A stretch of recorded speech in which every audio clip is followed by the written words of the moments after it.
இவாஞ்சலிஸ்ட் பால் பாலபாஸ்கரன் எழுதிய அனுதினமும் சிலுவையை சுமப்போம் என்ற புஸ்தகத்தை crosswayministries.ca மூலமும் ஃபேஸ்புக்கில் அனுதினமும் பார்க்கலாம்.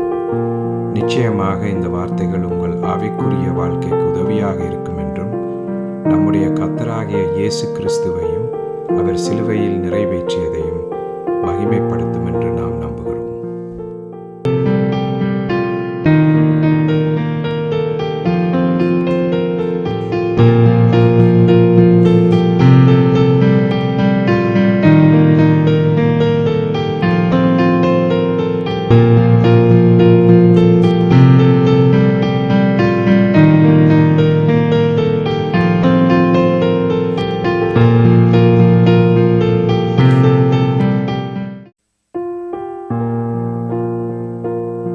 இவாஞ்சலிஸ்ட் பால் பாலபாஸ்கரன் கொடுக்கும் சிலுவையின் செய்தியை கேட்டுக்கொண்டிருக்கும் யாவரையும் இச்செய்தி மூலமாக சந்திப்பதில் பெரும் மகிழ்ச்சி அடைகிறோம்.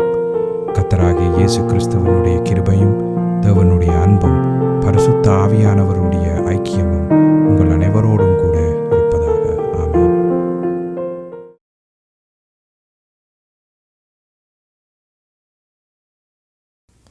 நான் இவாஞ்சலிஸ்ட் பால் பாலபாஸ்கரன். சிலுவையின் செய்தி என்ற இந்த நிகழ்ச்சியில் என் சகோதரர்கள், என் சகோதரிகள், என் நண்பர்கள் எல்லோரையும் மறுபடியும் சந்திப்பதில் நான் பெரும் மகிழ்ச்சி அடைகிறேன். இந்த அருமையான நேரத்தை கர்த்தராகிய இயேசு கிறிஸ்து எங்களுக்கு ஒதுக்கி தந்திருக்கிறார்.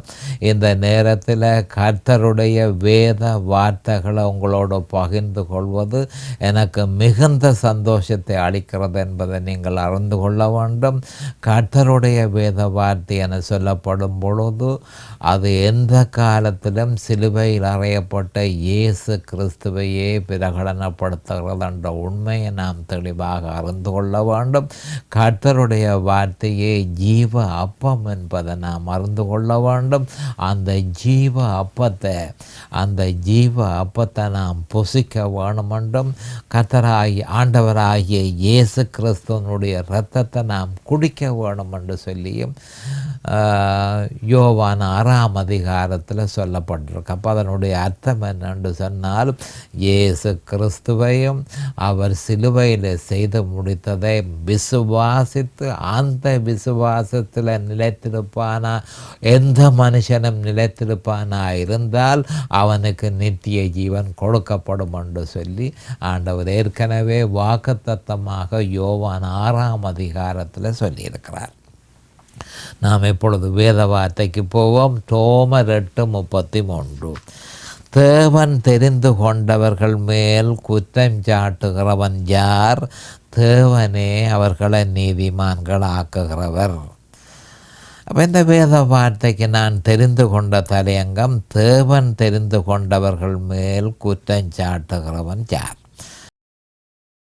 இப்போ இந்த தேவன் தெரிந்து கொண்டவர்கள் மேல் குற்றம் சாட்டுகிறது சாத்தானே தவிர, சாத்தானை பின்தொடர்கிற சாத்தானுடைய மற்ற கூட்டங்களும் சாத்தானை பின்தொடர்கிற மனுஷனுமே குற்றம் சாட்டுவானே தவிர வேறு ஒரு தரம் குற்றம் சாட்டுவதில்லை. ஆனால் தேவன் தான் அவர்களை நீதிமான்களை ஆக்குறவர்.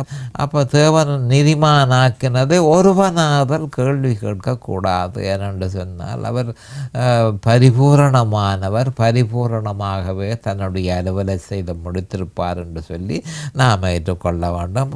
தேவனே அவர்களை நீதிமான்கள் ஆக்குகிறவர் என்று சொல்லப்பட்டு கிடக்கு.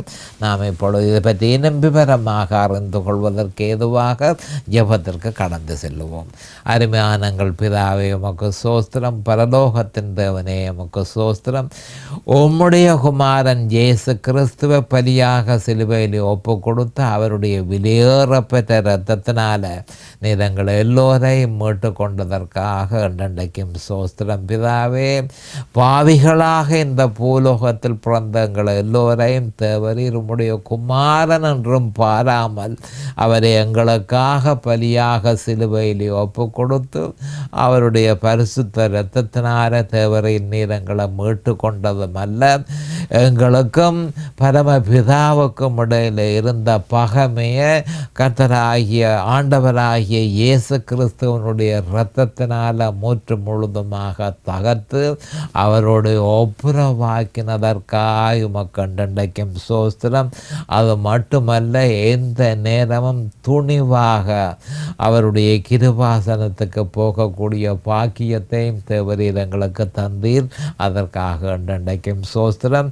இந்த நேரத்தில் இதனை கேட்டுக்கொண்டிருக்கும் என் சகோதர சகோதரிகள் நண்பர்கள் எல்லோரையும் ஆசீர்வதித்து அபிஷேகித்து அவர்களுக்கு பிரகாசமான மனக்கண்களை கொடுத்து உம்முடைய வேத வார்த்தைகளை அறிந்து கொள்ளக்கூடிய பாக்கியத்தையும் அவர்களுக்கு கொடுத்தருள வேணுமென்றும், அதே நேரம் அடியேனையும் அபிஷேகித்து அவர்களுக்கு நிதானமான முறையில் போதிக்க உம்முடைய பரிசுத்த ஆவியானவர் அவரே போதகராக இருக்கிறார்.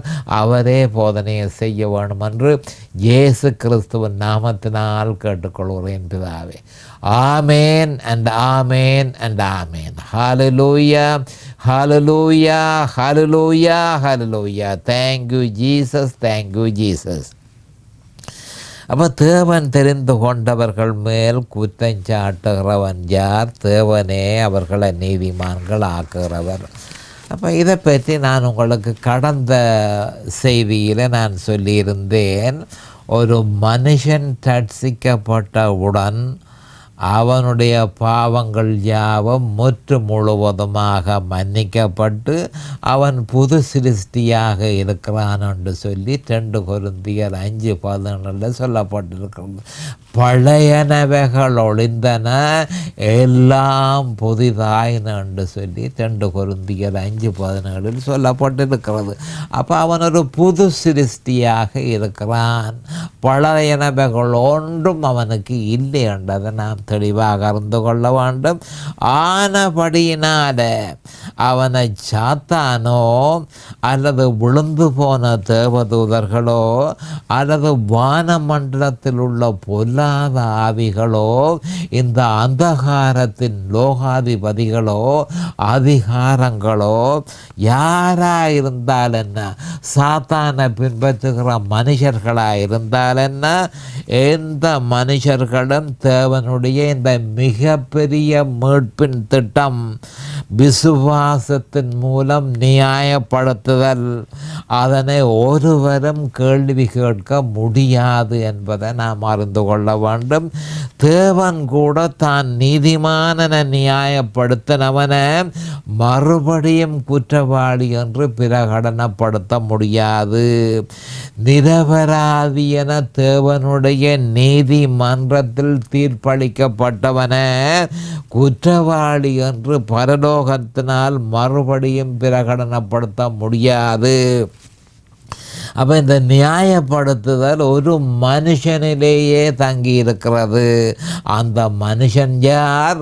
நீதிபரராகிய இயேசு கிறிஸ்துவே என்பதை நாம் தெளிவாக அறிந்து கொள்ள வேண்டும்.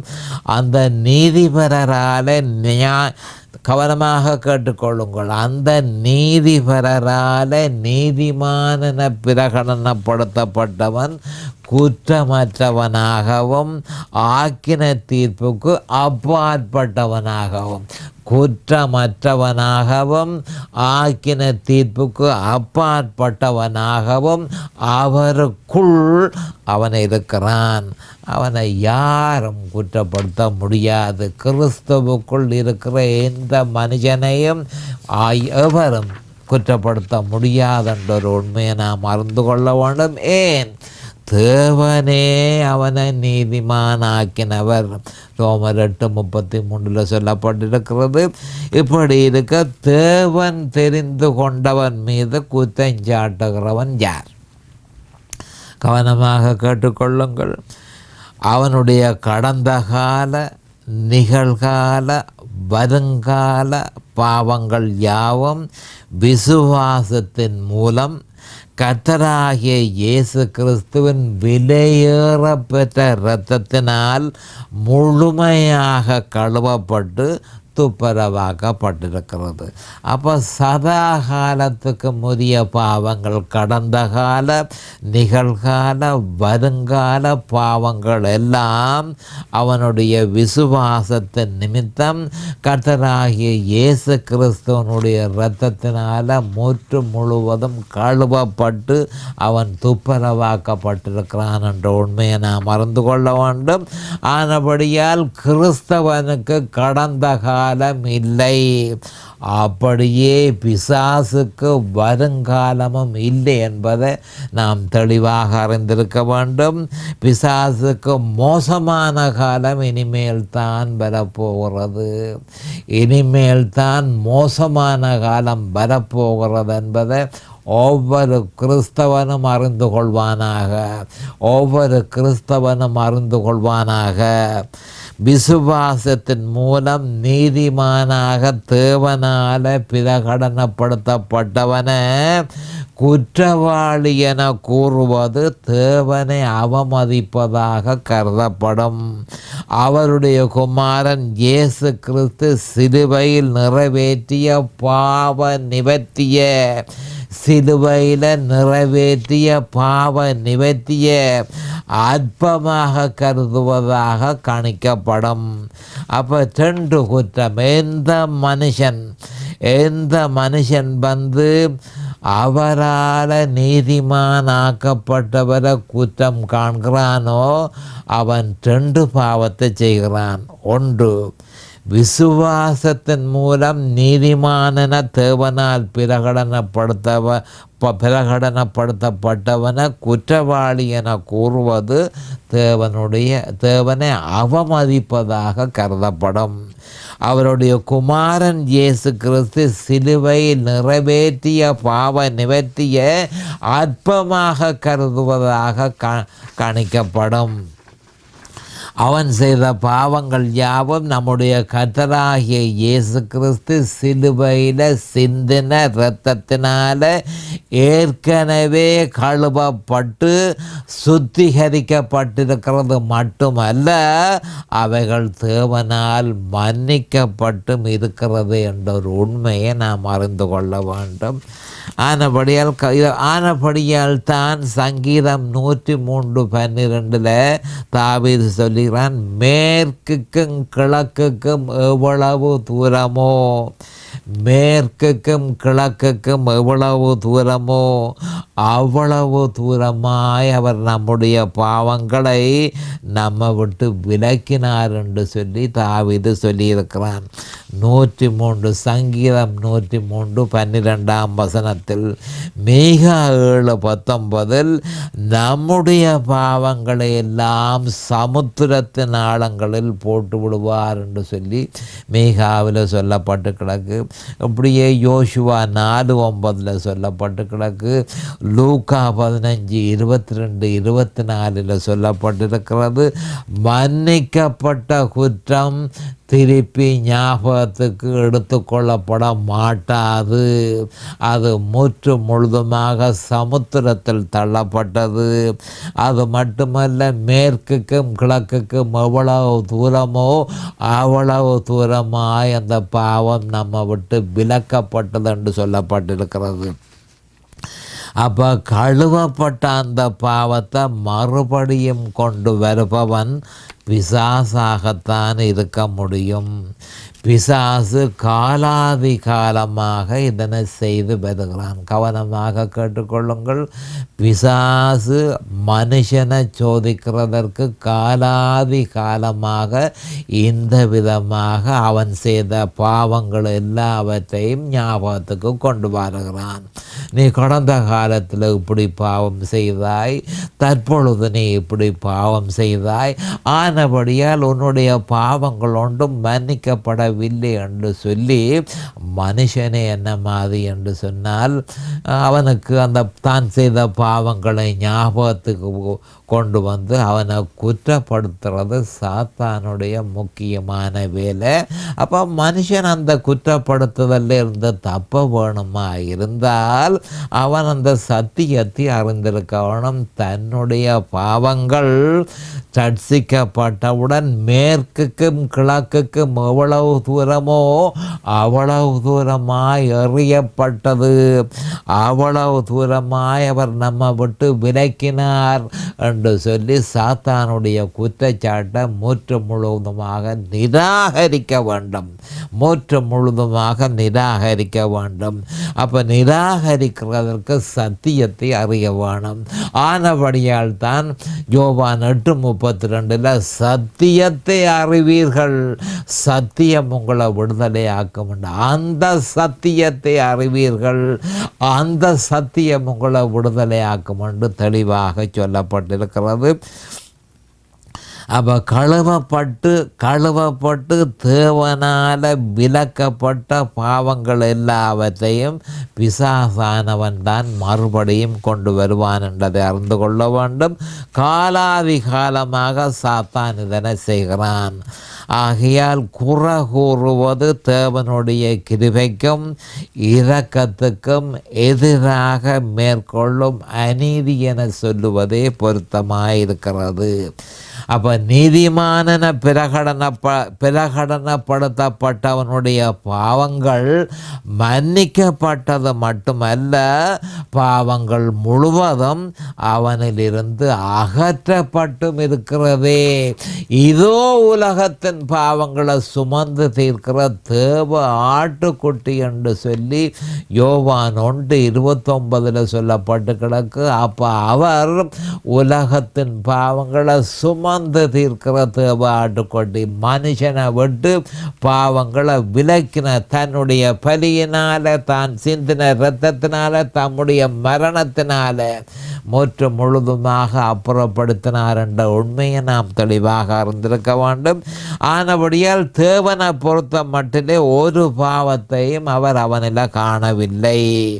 அது மட்டுமல்ல, ஒரு பொழுதும் அவன் பாவம் செய்யவில்லை என்றே தேவன் அவனை பார்க்கிறாரேன். அவன் கிறிஸ்துவுக்குள்ளே இருக்கிறான். கிறிஸ்துவோ ஒரு காலமுமே பாவம் செய்யவில்லை. அவன் கிறிஸ்துவுக்குள்ளே இருக்கிறதுனால அவனிலே அவர் பாவத்தை காணவும் இல்லை. அதே நேரம் அவன் ஒரு பொழுதும் பாவம் செய்யவில்லை என்று சொல்லி அவனை பார்க்கிறார். அப்போ பாவம் மன்னிக்கப்பட்டது மட்டுமல்ல, குறிப்பிலிருந்தும் அகற்றப்பட்டது. அப்படி இருக்கத்தக்கதாக தேவனாலே தெரிந்து கொள்ளப்பட்டவர்கள் மேல் குற்றஞ்சாட்டுபவன் யார்? சாத்தானே அதனை செய்கிறான் என்பதை உணர்ந்து சாத்தானின் ஊழியக்காரர்களாக இருப்பதற்கு பிரியப்படாமல் இருப்போமாக. யாவரும் ரட்சிக்கப்பட வேண்டும் என்பதே தேவனுடைய நியதியாயிருக்கிறது. 1 தீமோத்தேயு 2:4 இது பற்றி சொல்லப்பட்டிருக்கிறது. எல்லா மனுஷரும் ரட்சிக்கப்படவும் சத்தியத்தை அறிகிற அறிவை அடையவும் அவர் சித்தமுள்ளவராக இருக்கிறார் என்று சொல்லி 1 தீமோத்தேயு 2:4 சொல்லப்பட்டிருக்கிறார். அதனுடைய அர்த்தம் என்ன? எல்லா மனுஷரும் ரட்சிக்கப்பட வேண்டும் என்பதே தேவனுடைய எதிர்பார்ப்பாக இருக்கிறது. எவன் தேவனுடைய மீட்பின் திட்டத்தை தன் சுய விருப்பத்தோடு ஏற்றுக்கொள்கிறானோ அவன் தேவனால தெரிந்து கொள்ளப்பட்டவனாகும். அது தேவனுடைய தெரிவாய் இருக்கிறது. அவருடைய மீட்பின் திட்டத்தை ஏற்றுக்கொள்பவன் தேவனால் தெரிவு செய்யப்படுகிறான். அவருடைய மீட்பின் திட்டத்தை மனப்பூர்வமாக ஏற்றுக்கொள்ளுகிற எவனும் தேவனால தெரிவு செய்யப்படுகிறான். அப்போ ஒரு மனுஷனுக்குத்தான் அந்த விதமான சந்தர்ப்பம் கொடுப்பட்டதென்ற பேச்சுக்கே இடமில்லை. முழு மனுஷர்களுக்கும் சந்தர்ப்பம் கொடுபடுகிறது. எந்த மனுஷன் தேவனுடைய மீட்பின் திட்டத்தை, அவருடைய சாட்சியை எந்த மனுஷன் ஏற்றுக்கொள்கிறானோ அவன் தேவனால் தெரிந்து கொள்ளப்பட்டவன். அவன் தேவனால் தெரிந்து கொள்ளப்பட்டவன் ஆயிருக்கிறபடியினால், தேவனால தெரிந்து கொள்ளப்பட்டவனாக இருக்கிறபடியினால் அவன் ரட்சிக்கப்படுகிறான். அவனில் பரிசுத்த ரட்சிக்கப்பட்ட ஒவ்வொரு மனுஷரிலேயும் பரிசுத்த ஆவியானவர் வல்லமையாக செயற்பட்டு கிறிஸ்துவின் சாயலை அவனில் உருவாக்குகிறார். அப்போ கவனமாக அறிந்து கொள்ள வேணும் என்ன மாதிரி என்று சொன்னால், தேவன் வந்து ரட்சிப்பை கொடுத்து போட்டு அப்படியே சரி நீ உன் பாட்டில் நீ நினைச்ச மாதிரி செயல்படுகன்னு சொல்லி மனுஷனை விடுகிறதில்லை. மனுஷனால் அது முடியாது என்பது அவருக்கு தெரியும். அப்போ அவர் என்ன செய்கிறார், தன்னுடைய பரிசுத்த ஆவியை மனுஷனுக்குள்ள அனுப்பி மனுஷனை கிறிஸ்துவின் சாயலில் மாற்றுகிறார். அப்போ கிறிஸ்துவில் என்ன என்ன எல்லாம் இருந்ததோ அதே மாதிரி அது எல்லாம் மனுஷனிலே இருக்க வேணும் என்று சொல்லி அவர் கிறிஸ்துவின் சாயலை மனுஷனிலே ஏற்படுத்துகிறார். ஆவிக்குரிய கனியை விருத்தி செய்கிறார், ஆவிக்குரிய வரங்களை விருத்தி செய்கிறார். அப்போ இன்னும் எத்தனையோ விஷயங்கள் கிறிஸ்துவிலே இருந்த சகல குணாதிசயங்களையும் ரட்சிக்கப்பட்ட மனுஷனில் விருத்தி செய்து கிறிஸ்துவின் சாயலை அவனுக்கு கொடுக்கிறார். அதுவே அவருடைய முக்கியமான மினிஸ்ட்ரி என்றது. பரிசுத்த ஆவியானவருடைய முக்கியமான மினிஸ்ட்ரி பாவம் செய்ய விடாமல் மனுஷனை தடை செய்கிறது. அப்போ பாவத்தை தடை செய்கிறது மட்டுமல்ல, பாவத்தை கண்டிக்கிறது மட்டுமல்ல, அவனை கிறிஸ்துவின் சாயலில் உருமாற்றுகிறது பரிசுத்த ஆவியானவருடைய மிக முக்கியமான மினிஸ்ட்ரி. அவருடைய மினிஸ்ட்ரியினுடைய மிக முக்கியமான வேலை அது என்பதை நாம் தெளிவாக அறிந்திருக்க வேண்டும். அப்போ அவரின் மீட்பின் திட்டத்தை ஏற்றுக்கொள்ளாதவன், அப்போ இதான் அங்கே பிரச்சனை. மீட்பின் திட்டத்தை ஏற்றுக்கொள்கிறவன் வந்து ரட்சிக்கப்படுகிறான். கவனமாக கேட்டுக்கொள்ளுங்கள். மீட்பின் திட்டத்தை ஏற்றுக்கொள்கிறவன் ரட்சிக்கப்படுகிறான். ரட்சிக்கப்பட்டவன் பரிசுத்த ஆவியினால் கிறிஸ்துவின் சாயலில் உருவாக்கப்படுகிறான். அப்போ அவரின் மீட்பின் திட்டத்தை ஏற்றுக்கொள்ளாதவனுக்கு என்ன நடக்குதுன்னு சொன்னால், அவன் ஆக்கினை தீர்ப்புக்கு உள்ளாகிறான். தேவனுடைய மீட்பின் திட்டத்தை, தேவனுடைய சாட்சியை ஏற்றுக்கொள்ளாத எந்த மனுஷனும் ஆக்கினை தீர்ப்புக்கு உள்ளாகிறான். மார்க் 16:16, யோவான் 3:16 இது பற்றி தெளிவாக சொல்லப்பட்டிருக்கு. அப்போ தெரிவு வந்து எந்த காலத்திலும் தேவனுடையதே. அது ஏற்றுக்கொள்ளப்பட்டு அதனுடைய பிரதிபலனை அனுபவிப்பதற்கு மனுஷன் தேவனுடைய தெரிவாக மாற வேண்டும். யோவான் 15:16, எபேசியர் 1:4, எபேசியர் 2:10 இது பற்றி விவரமாக சொல்லப்பட்டிருக்கிறது. ஆகையால் மனுஷனே தேவனுடைய அழைப்பை உறுதிப்படுத்த வேண்டும் என்று சொல்லி 2 பேதுரு 1:16 சொல்லப்பட்டு கிடக்கு. தேவனால் தெரிவு செய்யப்பட்டவர்களை 4 வகையாக பிரிக்கலாம். அப்போ அது என்ன அந்த 4 நாம் பார்த்து கொள்வோம். முதலாவதாக கிறிஸ்து தேவனால் தெரிவு செய்யப்பட்டவர். ஏசாயா 42:1 1 பேதுரு 2:6 சொல்லப்பட்டிருக்கிறது. சகல விசுவாசிகளும் தேவனால் தெரிவு செய்யப்பட்டவர்கள். யோவான் 15:16, ரோமர் 8:33, கொலோசியர் 3:12, 2 தெசலோனிக்கேயர் 2:13. நீ இஸ்ரவேல் தேவனால் தெரிவு செய்யப்பட்டது. ஏசாயா 45:4, மத்தேயு 21:31.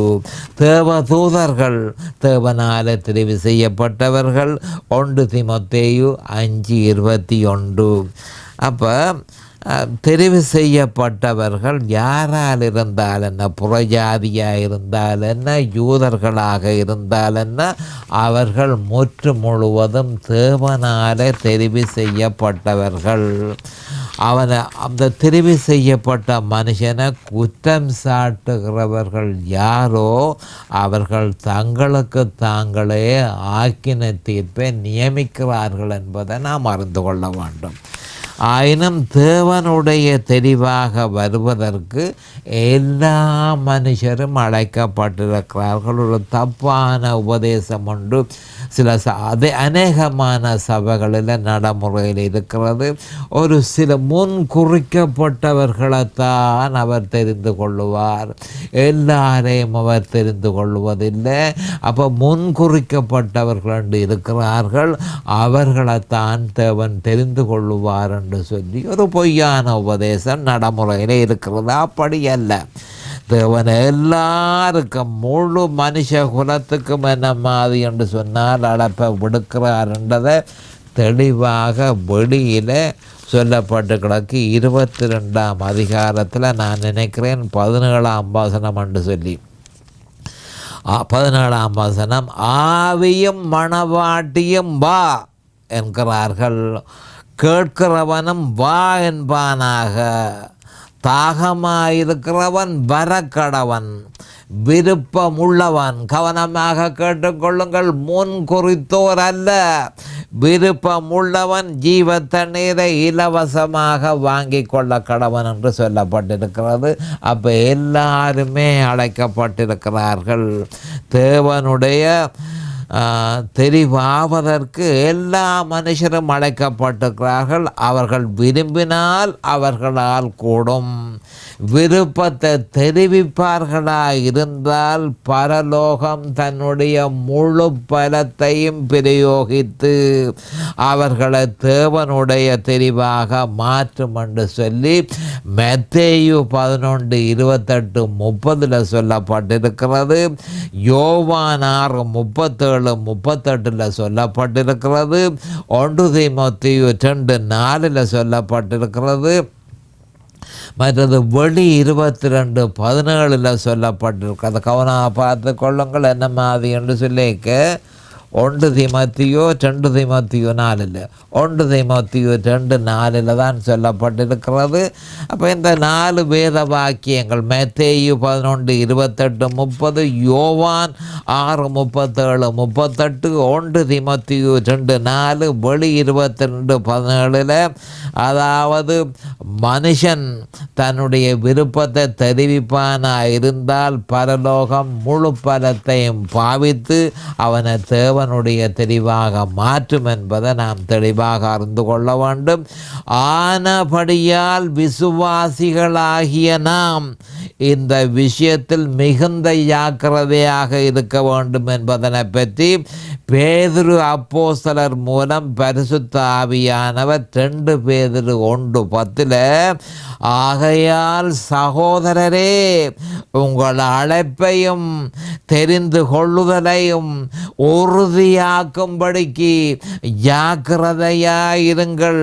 இவைகளை செய்தால் நீங்கள் ஒரு காலம் இடறி விழுவதில்லை என எச்சரித்திருக்கிறார். அப்போ நிபந்தனையோடு கூடின ஒரு வாக்குத்தத்தம் என்னவெனில், நாம் இடறி விழுவதில்லை.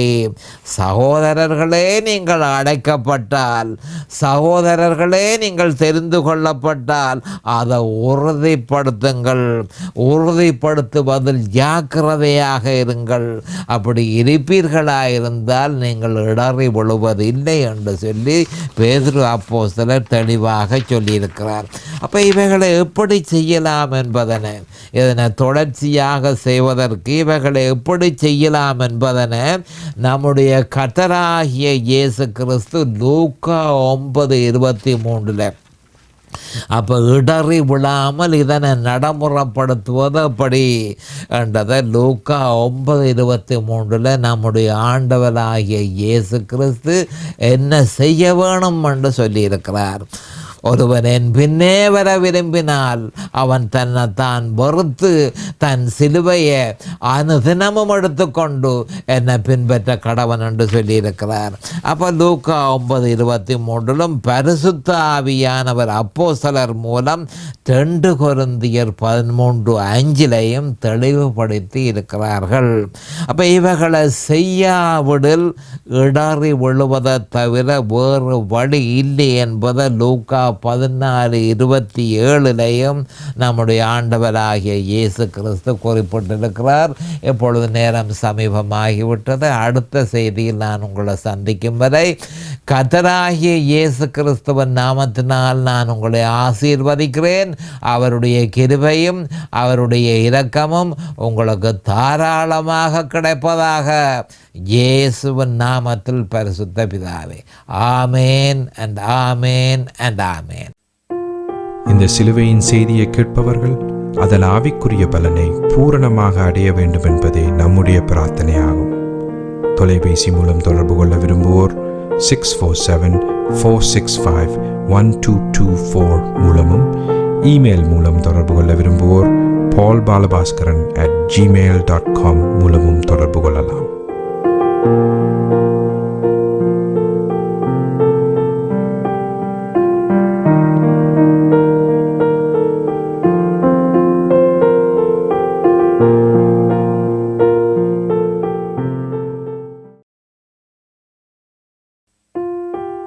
இவாஞ்சலிஸ்ட் பால் பாலபாஸ்கரன் எழுதிய அனுதினமும் சிலுவையை சுமப்போம் என்ற புஸ்தகத்தை crosswayministries.ca மூலமும் ஃபேஸ்புக்கில் அனுதினமும் பார்க்கலாம். நிச்சயமாக இந்த வார்த்தைகள் உங்கள் ஆவிக்குரிய வாழ்க்கைக்கு உதவியாக இருக்கும் என்றும் நம்முடைய கர்த்தராகிய இயேசு கிறிஸ்துவையும் அவர் சிலுவையில் நிறைவேற்றியதையும் மகிமைப்படுத்தும் என்று நாம்